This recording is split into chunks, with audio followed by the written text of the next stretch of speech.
Hello everybody, this is Howard, the Teaserking, coming to you with, we're going to have a little handicapping. We're going to talk about Jim Harbaugh, Michigan, and basically explain how we're going to handicap him this year and maybe next year. Basically, when a good coach like this changes to a new team, he struggles the first year. I looked at his first year in Stanford in 2007. He went 4-8 straight up, and he was, I believe, I think he went 6-6 versus the number all the way around. Not profitable. He was a little bit better as a road dog because the spread was probably so high, but not very good. The second year he goes 5-7. But he starts covering more. He's like 10-2 versus the number. The third year he goes 8-5, and then all of a sudden, that's what, 13 games. He's 12-1 versus the number. You can see as he gets his gets his guys in, and he's so good at building them up, and he's so good at developing them, that once they're in the system and in the program, they keep getting better and better. Now, even after he left, in 2010 they go 12-1, and they cover all the time. But in 2011 and 2012, even with the new coach, they were covering all the time, until the Harbaugh players left. And if you notice, I do talk about Stanford with the new coach Shaw and saying, he lost all the Harbaugh players now we're going to bet against them, and they've been a bet against team the last year and a half. So it just shows once Harbaugh gets his players in, he knows how to coach and he knows how to win. He should have went to 3 Super Bowls in a row, if not for a couple of drop punts in the Giant game when they beat New England, and then he goes and loses to Baltimore, and then he should have beat Seattle when they complete a 4th and 29, I think it was the 4th quarter, for a touchdown. So, and then they throw to Sherman like an idiot. But that's Kaepernick. That's another story. Examples of other coaches that have done this are like Bill Walsh, Jimmy Johnson, who are incredible coaches, but their first year they were terrible. I think Walsh only won 1 game. He was like 1-13, and Jimmy Johnson I think only won 1 or 2 games. Don't quote me on it. It's just to get a reflection of good coaches in the first year of a program. Michigan has some defense, but they lost 2 starters to the NFL draft that went pretty high. They have no quarterback. I went to the spring game. I don't see any quarterback. So therefore, he's going to have trouble moving the ball. He's going to run. He'll run the jumbo package, 6-7 linemen in, 2 tight ends. And basically, it's going to be run the ball, play defense, don't turn it over, punt for field position, kick field goals. There'll be low-scoring games. They're probably a good under bet most of the time. And you're looking at taking the dog in a lot of the games. If Michigan's favored, they won't blow out. And if Michigan's getting a lot of points, they won't get blown out. One thing you'll have to look at is Michigan's point spread. Opening week at Utah, they should be a 7, maybe a 10-point dog based on last year's team. I mean, they were lousy. Where now they're a 3-point dog.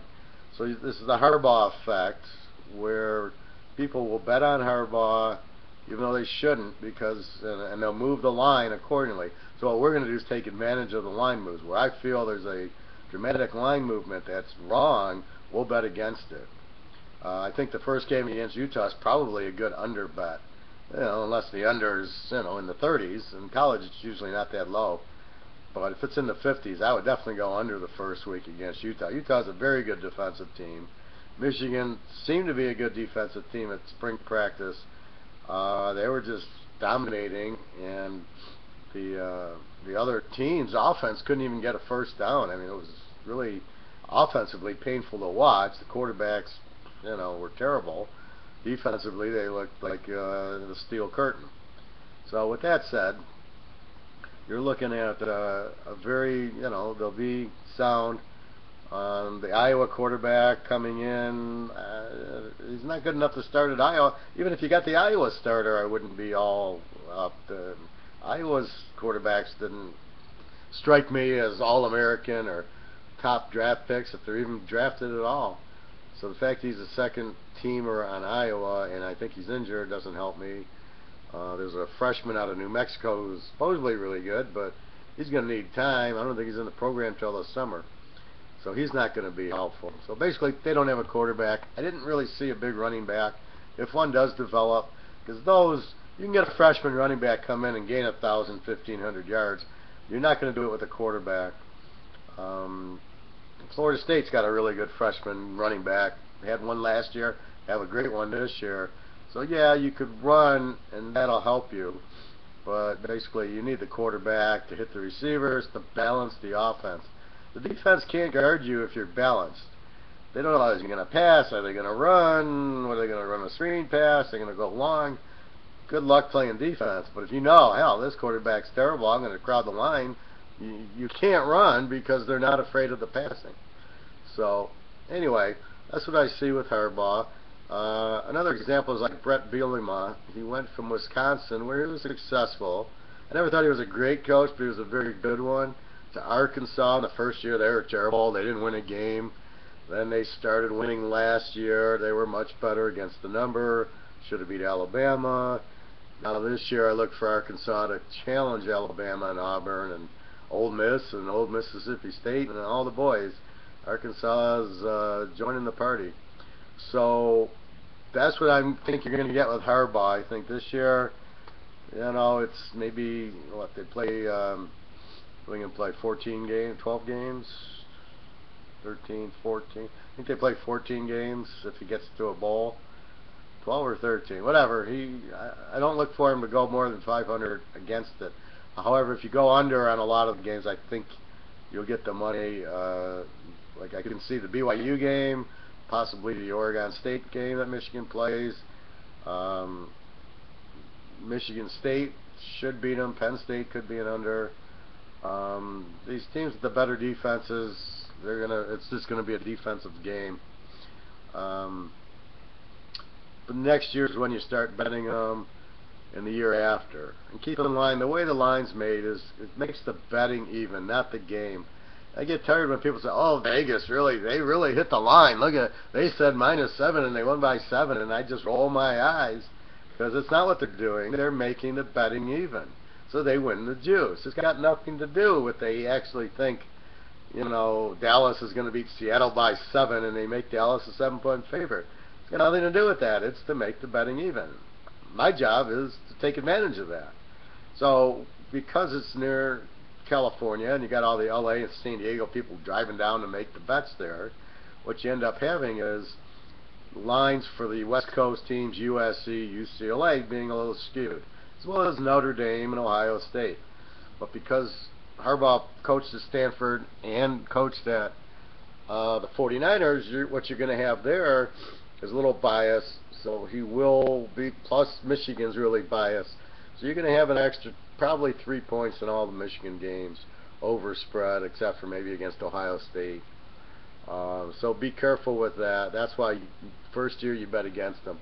Now watch the quarterback. If they bring out some Joe Montana and he starts lighting it up, then that's fine. Then it's not what I saw.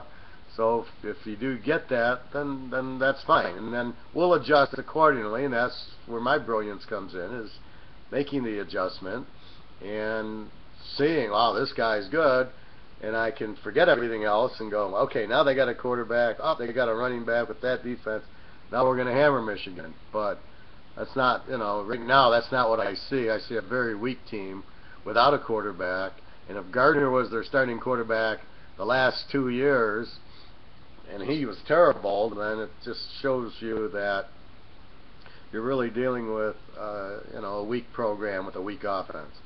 Good defense though. So like I say, it's an under team. Great defense, no quarterback is an under. A weak defense with a great quarterback, some good receivers or running backs, it's an over. Like Indiana, no defense, good quarterback, they had a running back. The running back went highly drafted. That's an over team. So that's really what you're looking for, over and unders. But like I said, Jimmy Johnson and Bill Walsh, first year they were terrible. Second year, much better. Third year, you make a fortune on those coaches. Jimmy Johnson, I made so much money on him, on Bill Walsh, Chuck Noll. I mean, it was just, you bet the coach in football, and he gets in good talent, he brings in a good quarterback, and that's how you make your money. You bet the coach, you bet the quarterback. But you got to have a good coach with a good quarterback. You can have a great quarterback. Without a good coach, it's not going to, it's not as great as it seems. I think Baylor will be good this year. I want to quickly talk about the top 10 as I see it. The real top 10, not these guys who write these magazines are just clueless, I find. I think Ohio State's number one because they got the depth at quarterback. They got a good running back, good receivers, so they have balance on the offense and a good defense and a really good coach. TCU second, I think they have the best coach. Quarterback's back, Boykins, great defense, and they can just score. And they're got a chip on their shoulder. And don't think that when you lose the year before, you lose the next year. You come back really pissed with a chip on your shoulder the following year. You see it like San Antonio in basketball, lost to Miami, and they came back and crushed them. And conversely, the winner tends to relax a little bit more. So I don't see Ohio State winning it all back-to-back years. I think it'll be very difficult for them to do it. When they play Michigan State, I think Michigan State can beat them because I think Michigan State's going to have that chip, and they'll be a dog. And Ohio State, they're going to, we're favored to win everything. So I just don't see them getting, winning the title again because they're going to relax a little bit. The next team I think is Alabama, but they need a quarterback. I want to say Auburn, Ole Miss, Mississippi State.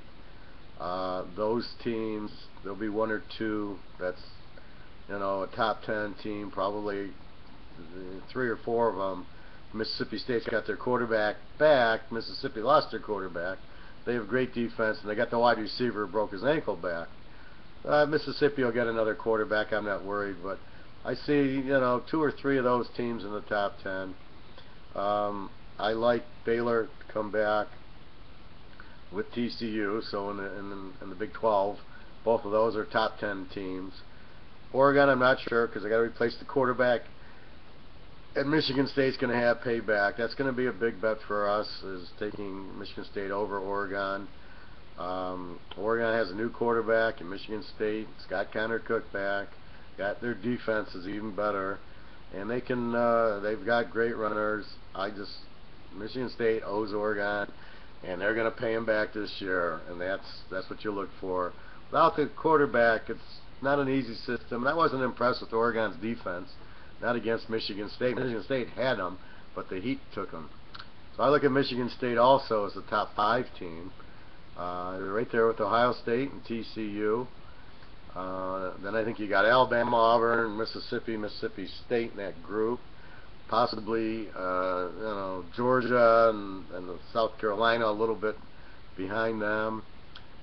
Florida's got Colorado State's coach. He was a very good offensive coach. He did choke in the Air Force game, and I won't forget that. But Florida is way too many players away. I don't see Oklahoma or Texas doing anything. Notre Dame, they need a quarterback. I love their coach, and they're Notre Dame. They could be a top 10 team. Stanford, you say they lost their quarterback, so I don't think they'll be a top 10 team this year. USC, no, I don't like their coach. I think they're probably a 15 team. Washington's got Peterson from Boise. Hopefully he gets a little better. I do like Boise. I think they're a top 15 team. Who am I missing? It's hard to play these, maybe Louisville. Pittsburgh's got Narduzzi, the Michigan State defensive coordinator, as coach. I don't see them cracking the top 15. Florida State, they lost Winston. Let's see who they get. They have a superstar running back they got as a freshman, and the one they had last year as a freshman is damn good. I'm sure they'll replace their receivers, and their defense will be smoking. they can get a decent quarterback in there. Look for Florida State to win the ACC. Up there with Clemson. Up there with even Georgia Tech. Should have a good team, but I'm not going to call them a top 10 team. Miami, they just don't have the talent. They need Michael Irvin and the boys back right now. They just I like their quarterback. He's young, but they're just not the old Miami, unfortunately. I love betting on them with Jimmy Johnson. I bet on him with Howard Schnellenberger. That was I had the 14 points against Nebraska. That was such a beautiful game. But team's not there anymore. But you've got to kind of ignore old Miami and now new Miami until new Miami proves it. I don't like their coach. I don't see them winning the ACC. That's about it. Stanford, no, they're on their way down as I talk without Harbaugh's talent. So you got Oregon, UCLA will be a good team, USC a good team, Washington probably. Washington State throws the ball around. I don't know, no defense. Cal, I love Cal's offense. Again, no defense, so that's another over team. There's a lock for you. Take the over in the Washington State Cal game. Both explosive offenses with explosive coaches and no defense. Anyway, keep an eye on the coaching changes, and the best way to play the early season college is the quarterbacks who are returning. That's what you have to do because there's too much unknown. Florida State's quarterback's an unknown. He could be Joe Montana or he could be Christian Ponder again. You don't know that, and it's going to take you 3, 4, 5 games to figure it out. So even the first game when they play Appalachian State, it's not going to help you. You'll throw for 500 yards and 10 touchdowns against Appalachian State. You got to see him against Clemson. You got to see him against Florida. You got to see him against Georgia Tech. Then you go, okay, he's a winner or a loser. He's clutch, and they know how to win, and that's what you want to bet on, guys that know how to win. And you'll see a lot of that where they don't. They throw the turnover at the end. So that's what we're looking for. So again, we're going to play Harbaugh. We're going to play against them early on until their quarterback gets established, which allows balance on the offense. Even Andrew Luck's first year, he ran and ran and ran. Oh God, the kid who got drafted by Minnesota. I apologize, I can't think of the guy's name for whatever reason, but he was great. I want to say Toby Gerhardt, but I don't know if that was the guy. But yeah, I think it was. But they just pounded them. They ran 6 offensive linemen, a tight end, and they just ran and ran and ran, and then they wore down the other team, played a solid defense, and that's how they were winning, even with Andrew Luck. So you got a guy like that and you're not opening it up, look out. So you will see Harbaugh run. It's an under team this year for sure. That's about it for how to play Harbaugh in Michigan State. Revenge games are key if they can get them. Alabama over Ole Miss. We got to see Alabama's quarterback. Michigan State over Oregon. Absolutely, Michigan State has the quarterback back. I look for them to win that game. Basically, I don't see Michigan beating Michigan State in a revenge game. They don't have the team to do it. So that's where you got to be careful. And the other ones you just look at, Mississippi against LSU or against Auburn. The guy broke his ankle. That's revenge right there. It cost Mississippi. Let's see Auburn. They got an explosive team. Teams figured them out. With the offense, it's a little gimmicky. So now they've caught on. Oregon runs it. So you'll have to be careful with Auburn. I love their coach. Let's see who the new quarterback is. So you got to kind of watch them a little bit. Georgia, they got a running back, although they lost their stud, who was injured all the time. But they have another one in there. I can't think of the names. I haven't studied them yet. Cause waiting for the football guide to come out. Betting bankroll. Build your bankroll. What do I mean? Let's say we have $1,000. You don't want to bet 4 games for $250 on the first week. You lose your grand and you're done. You want to bet $20, $30 games at the beginning. Build the bankroll from $1,000 to $1,200 to $1,300. The more you build it, then you increase your bets. you consistently. Why me? Because I pick 75% generally for 30, 35 years. I've won every year. I have losing weeks. I pick losing games. I do my best, but the strategy's there. Sometimes it fails, but most of the time it doesn't. And once I jump on a team and I see they're winners, I love the coach, I love the quarterback, and it comes out, like Colorado State last year, all of a sudden Grayson, the quarterback, comes out, they're throwing for 40 points a game, Higgins, the wide receiver, they're running, they're scoring 40, 50 points a game, and they're blowing out teams. Well, once I don't know that in the beginning of the year, they weren't like that. They kind of changed, and all of a sudden I caught on. That's where I'm successful. Then I see them, we bet Colorado State 4 or 5 weeks in a row. I bet Western Kentucky because the first week, I don't know anybody on the team. I know their coach is Brom from Louisville. And then all of a sudden the quarterback throws 500 yards, 600 yards a game, all these touchdowns. So now when they play, but you got to keep them in their division. You can't play them against LSU. You got to play them against Central Michigan or a division of Tulsa or something like that. So you try to build your bankroll. The lock games I give, you'd bet more. If I start at 1,000, the regular game I give out, I bet $25. The lock game I give out, I maybe bet $50. Don't let one game beat you. Don't let 1 week beat you. And if you have a bad week and you lose $200-300, it happens to everybody. It's happened to me. You get a little more conservative the next week. However, if you see that lock game, and that's my specialty, is seeing the game that I know is going to win, because I've seen it. I've been doing this for 40, 45 years. I know who's going to win. I've seen it before. I've seen the Steelers in the 70s, Montana, Jimmy Johnson. I've seen the Hurricanes beat Nebraska. So when I get that now, I know I jump right on it. I know what I'm looking for. Once I see it, then I go ahead and say, okay, we're locking it, because I've already seen the game. And 9 out of 10 times it wins. I don't win every lock. I don't pretend to, but 2 years ago I was about 87%. Last year it was probably 50%. It happens. It was the same theory, but teams were developing differently. And Dallas goes to Seattle and wins. That never happens. You had Alabama off a loss, beat Arkansas by 1 point. That never happens. When a good team loses, they bounce back. Well, it didn't. But if I do it 10 times, it's going to happen 9 of the 10. So I was getting a lot of the 10th times. This year, I look for better matchups, and I'll pound it again.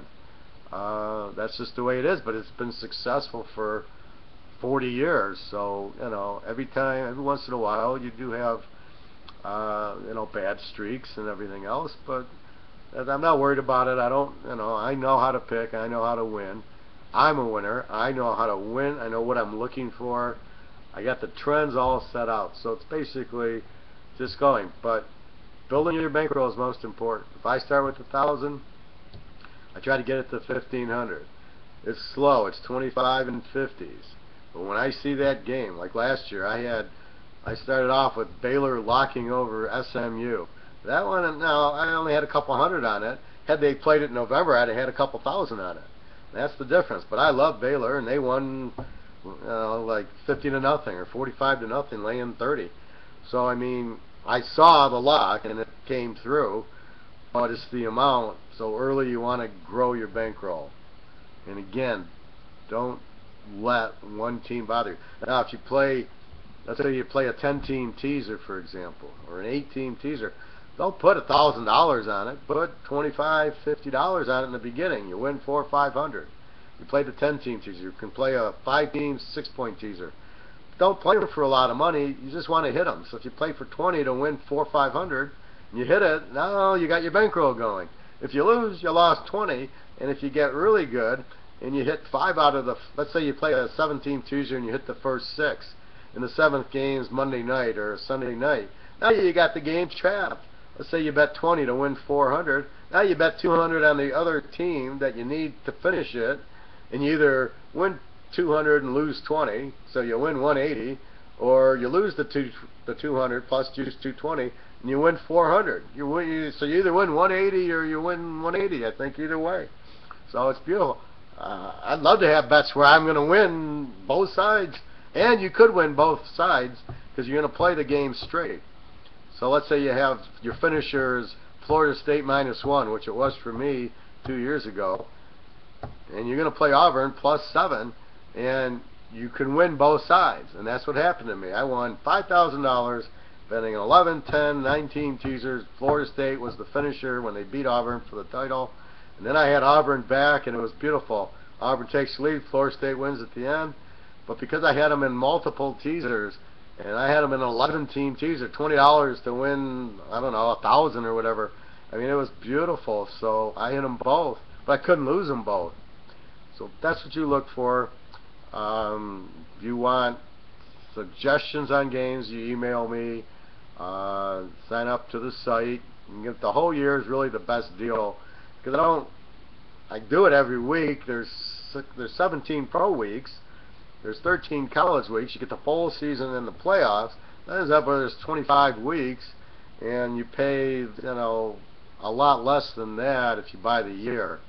Then if you want, I have customers that buy the locks. I have customers that buy the pros, just buy the college. Most of them buy the whole package because I'm usually very good at college. Last year, the bad college. I'm adjusting that also. You have the Winstons going pro, and then you got the freshmen coming in, and it's very difficult to get the new players in, so it takes a while. But I'm adjusting that, and I've never had really problems in college. Last year was really frustrating also, but it makes me focus harder. And like a good team, like a champ, when you lose, you come back strong. So we won $44,000 last year, and we had a bad October, but a great November, a great December. 10-1 in the playoffs, hit the Super Bowl, hit the bowl games, had Ohio State over Alabama, had Ohio State over Oregon. So basically, you know, once you see what's happening and you get the trends that develop, the new ones, and you get off the old one. An old trend was New Orleans. New Orleans was a great home favorite, and they started falling off. All of a sudden, they're losing at home. I'm like, what's going on? They're 12-1 as a home favorite. Boom, they lose. Boom, they lose. So you know what? All of a sudden, you get off. Here's the perfect one: is San Francisco with Harbaugh. They covered 85, 90%. At home, they're unbelievable, 95%. All of a sudden, they start losing at home. Well, by the end of the year, I'm betting against them because as a home favorite, they suck. They're 13-1 bet against as a home favorite. The trend changed. And once you see the trend change, you jump on the other side of it. So you let the trends play out, which is a strong way of how I bet and how I handicap, is to look at the trends and kind of go with them. You don't want to fight the trends, you want to go with them. But as the trends change, I put up the red flag. Wait a minute, 49ers as a home favorite isn't winning anymore. New Orleans isn't. So let's not play them at all. And then as the trend goes, bet against them, now I bet against them. Dallas, they're a terrible home favorite. They're a really good road dog. So what's happening is, okay, they had DeMarco Murray last year, and they had balance, and they didn't rely on Romo anymore. This year, they don't have Murray. If they don't have a running back, it's back to Romo throwing interceptions. Bet against Dallas again. Philly has no quarterback. I don't know what I'm going to do with Philly. I got to watch them. Pittsburgh, same thing. So some of the teams you just get away from. You bet against Tennessee, Tampa, and Jacksonville. And you bet the stronger teams: Seattle, Green Bay, New England, Denver. I love San Diego with Melvin Gordon. So you're all over the place. Finding the trending, that's who you go with. And you stay away from the Buffaloes and the Jets, who you have no idea what kind of game you're getting. Anyway, looking forward to this year already. September 3rd can't come quick enough. I'll be in Vegas that weekend, Labor Day weekend. I'll be at Caesars. I watch the games at Caesars. Feel free to come by and say hello. We get a little crowd going on there. They know me as Teaserking there, and I give out all sorts of games. We all have fun there. So if you're ever there, stop by, say hello, and I'll be happy to share information, talk football or whatever, gambling. I play poker, craps, anything. All right, everybody. Have a great weekend. Have a great week. This will help you, and this is what you look at. You watch the coaching changes, and the spreads change accordingly. You watch the quarterback and the coach is the key to handicapping. Alright, everybody, have a great day. Again, www.teaserking.com. Thank you very much.